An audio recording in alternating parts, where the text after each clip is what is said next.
Era un amanecer sangriento en Jerusalén, cuando el destino del centurión Longinos cambió para siempre. Las calles empedradas brillaban con el rocío de la madrugada, mezclado con la humedad de la sangre seca que aún permanecía en los rincones. El aire olía a pan recién horneado y a miedo, ese olor metálico que precede a la violencia organizada. En la fortaleza Antonia, Longinos se ajustaba las correas de su armadura con movimientos precisos, automáticos, mientras escuchaba los pasos apresurados de los sirvientes en el patio de abajo. Aquel no sería un día cualquiera. El prefecto Poncio Pilato había convocado a todos los centuriones para una misión especial. Longinos era un hombre curtido por 20 años de servicio en las legiones romanas. Sus manos, marcadas por cicatrices de batallas en Germania y Galia, temblaron levemente al ajustar su espada. No era miedo. Un centurión de la 10ª legión no conocía el miedo, sino esa extraña inquietud que lo perseguía desde que llegara a Judea, tierra de profetas y fanáticos religiosos. «¡Longinos!», la voz áspera del tribuno lo sacó de sus pensamientos. «Tú y tus hombres custodiarán al prisionero desde el pretorio hasta el Gólgota. Los sacerdotes judíos están nerviosos, quieren esto terminado antes de su Pascua». El centurión asintió con un gesto seco. Había supervisado docenas de crucifixiones en las provincias, pero nunca en una ciudad tan agitada como Jerusalén durante las fiestas. Al salir al patio principal, sus ojos se encontraron con los de un hombre encadenado, de espalda contra la pared. El prisionero, Jesús de Nazaret, según le informaron, no parecía un rebelde peligroso. Moreno, de estatura media, con la túnica desgarrada y el rostro hinchado por los golpes. Pero había algo en sus ojos, una profundidad que hizo que Longinos apartara la mirada primero. El camino hacia el Gólgota fue una procesión de horror. La multitud se agolpaba, algunos llorando, otros escupiendo insultos. Los soldados abrían paso a empujones, mientras el nazareno cargaba con el travesaño de su cruz. Longinos observaba desde atrás, con la mano en el pomo de su espada. Notó cuando el prisionero cayó por primera vez. El impacto del madero contra las piedras resonó como un trueno. Un grupo de mujeres se acercó a limpiarle el rostro, pero los soldados las apartaron con rudeza. «¡Levántate, judío!», gritó uno de los legionarios, golpeando al prisionero con la vara. Longinos vio cómo Jesús se incorporaba con esfuerzo sobrehumano, cómo sus músculos temblaban bajo el esfuerzo. Algo en esa resistencia le recordaba a los viejos gladiadores de Roma, esos que preferían morir de pie antes que arrodillarse. En la colina, el espectáculo comenzó con la eficiencia burocrática del imperio. Los soldados repartían las pertenencias del condenado, mientras los carpinteros preparaban los postes verticales. Longinos supervisó personalmente la fijación de los carteles de condena: «Jesús de Nazaret, Rey de los Judíos», escrito en 3 lenguas. Una ironía cruel, pensó. ¿Ningún rey moriría así? El primer martillazo hizo estremecer incluso a los soldados más veteranos. El ladrón de la izquierda gritó como un animal herido, pero el nazareno apenas emitió un gemido ahogado. Longinos, de pie en su posición habitual junto al patíbulo, notó cómo las nubes comenzaban a agolparse en el cielo, oscureciendo el sol del mediodía. «Padre, perdónalos, porque no saben lo que hacen». Las palabras cayeron como piedras en un estanque quieto. Longinos parpadeó, confundido. En sus años de servicio había escuchado toda clase de blasfemias y súplicas en la cruz, pero nunca una petición de perdón para sus verdugos. Su mirada se encontró brevemente con la del crucificado, y en ese instante sintió que el suelo se movía bajo sus pies. No era imaginación, la tierra realmente temblaba. Las horas siguientes fueron un tormento. La oscuridad se apoderó de Jerusalén, tan densa que los soldados encendieron antorchas. Longinos, acostumbrado al caos de la batalla, sentía una inquietud que no podía explicar. Recorría el perímetro una y otra vez, evitando mirar hacia arriba, pero incapaz de resistirse. Cuando el grito final atravesó la oscuridad, «¡Es consumado!», un temblor más violento sacudió la tierra. Las rocas se partieron en la distancia. En el templo, según supo después, el velo del Sancto Sanctorum se rasgó de arriba a abajo. Longinos cayó de rodillas sin darse cuenta, sus dedos aferrándose al suelo convulso. Verdaderamente este hombre era el Hijo de Dios. Las palabras brotaron de sus labios antes de que pudiera detenerlas. Sus hombres lo miraron con desconcierto, pero algunos, los que habían estado más cerca de la cruz, asintieron en silencio. El centurión, que nunca había dudado de las órdenes de Roma, que había ejecutado sin pestañear a cientos de rebeldes, acababa de reconocer la divinidad de un carpintero ajusticiado. La tormenta pasó tan repentinamente como había llegado. Cuando los soldados bajaron los cuerpos, Longino supervisó personalmente el del Nazareno. Al pie de la cruz, una mujer sollozaba desconsoladamente. Su madre, según supo después. El centurión ordenó que le dieran el cuerpo sin los rituales habituales de humillación. No sabía por qué lo hacía, solo que parecía lo correcto. Esa noche, en su habitación de la fortaleza, Longinos no podía dormir. Cada vez que cerraba los ojos veía el rostro del crucificado, no de un hombre derrotado, sino de alguien que había elegido morir. Cuando el alcohol no pudo silenciar sus pensamientos, salió a caminar por las calles desiertas. ¡Alto!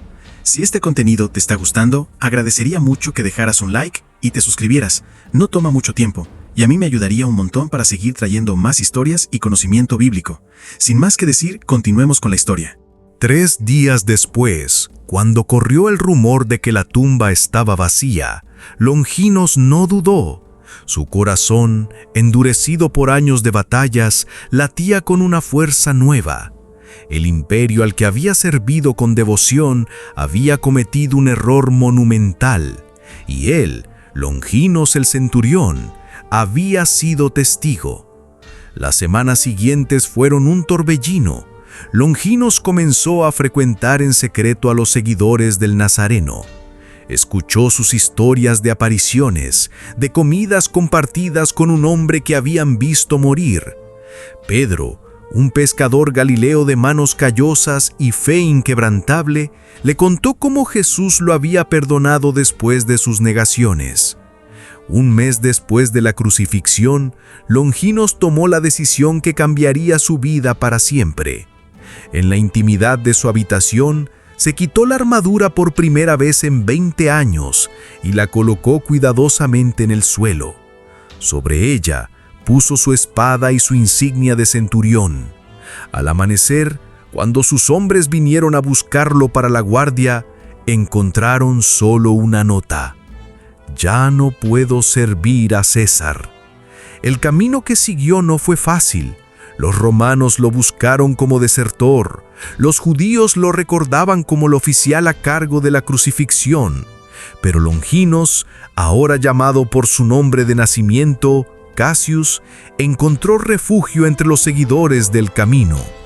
Viajó a Antioquía, luego a Chipre, siempre un paso adelante de los soldados que alguna vez fueron sus hermanos de armas. El sol de Antioquía caía a plomo sobre las calles empedradas, cuando Cassius sintió por primera vez el filo del peligro cercano. Habían pasado 5 años desde que abandonara su armadura en Jerusalén, 5 años de huida, de noches en cuevas y caminos polvorientos. Pero ahora, al doblar una esquina cerca del mercado de esclavos, reconoció el perfil inconfundible de un yelmo romano.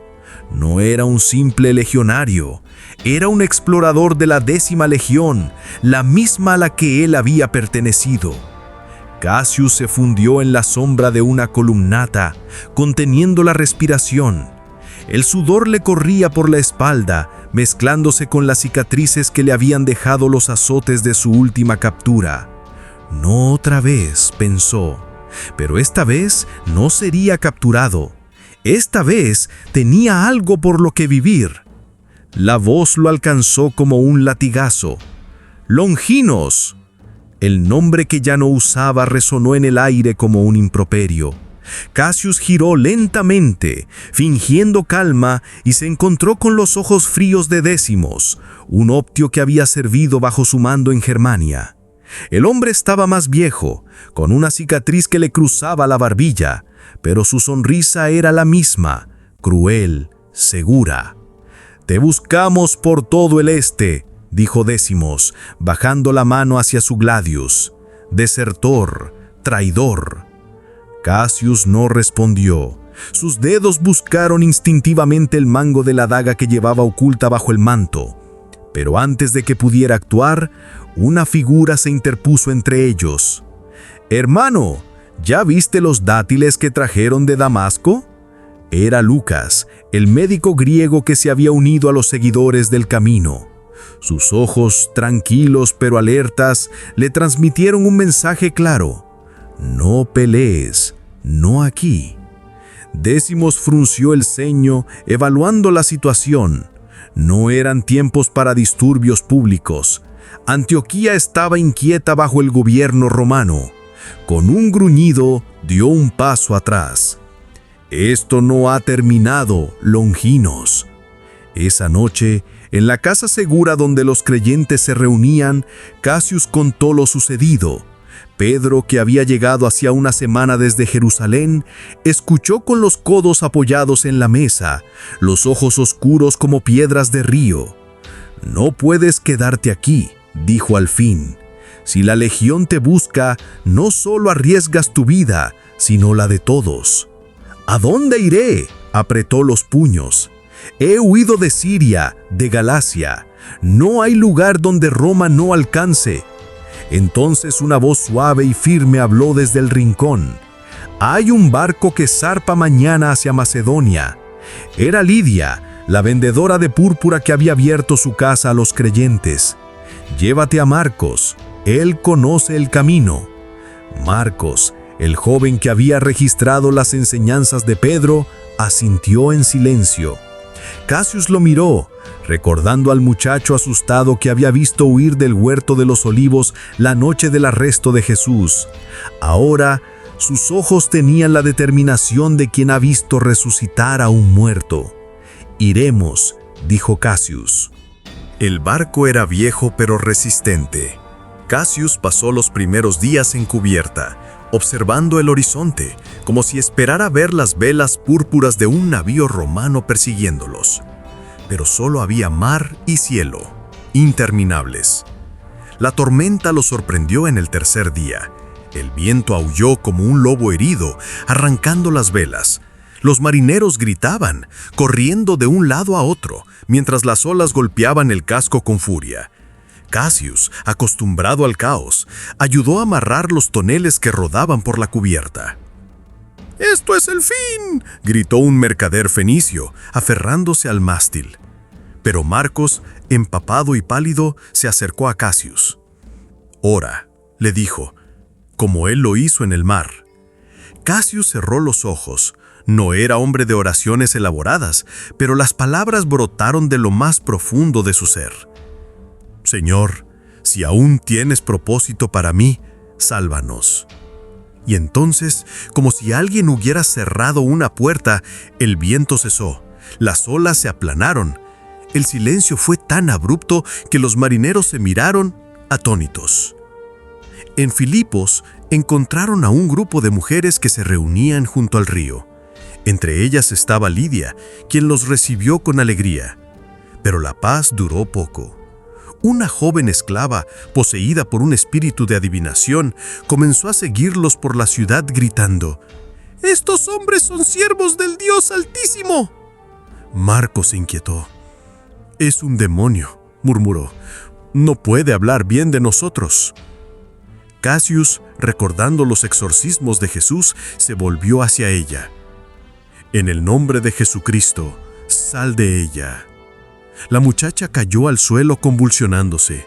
Cuando despertó, sus ojos estaban claros por primera vez en años.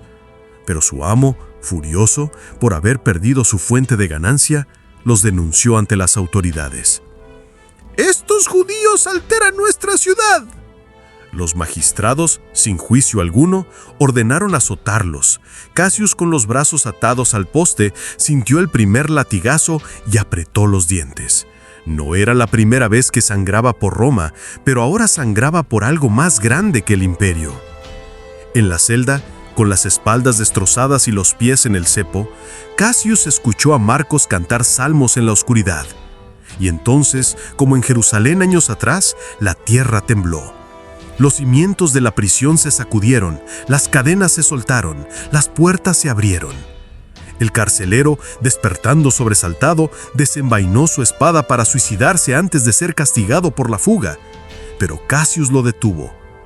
«No te hagas daño. Estamos todos aquí». El hombre, temblando, cayó de rodillas. «¿Qué debo hacer para ser salvo?». Años después, en una pequeña aldea cerca de Nicópolis, un anciano con cicatrices de legionario escribía en un pergamino gastado: «Informe final del centurión Cassius Longinos, ahora llamado solo Lucas, siervo de Cristo. He recorrido los caminos del imperio, he visto morir amigos y he visto nacer iglesias en los lugares más oscuros. Ya no huyo, porque comprendí al fin que ningún poder en la tierra puede callar la verdad que una vez crucificaron y que resucitó al tercer día». Dejó la pluma cuando escuchó ruido afuera. Eran soldados. Finalmente lo habían encontrado. Pero Cassius, ahora Lucas, sonrió. Había terminado su carrera, había guardado la fe. Y cuando la espada del verdugo brilló bajo el sol de la mañana, él no vio el final, sino el principio de algo que ni Roma ni la muerte podrían detener. Si esta historia tocó tu corazón, te invito a que lo compartas con más personas. Dale me gusta a este video, suscríbete a nuestro canal y activa la campanita para que juntos sigamos explorando los testimonios y relatos que fortalecen nuestra fe. Déjanos en los comentarios tu reflexión o una cita bíblica que te haya inspirado. Y así, como una gran familia en Cristo, podremos construir un espacio donde su palabra siga viva hasta lo último de la tierra.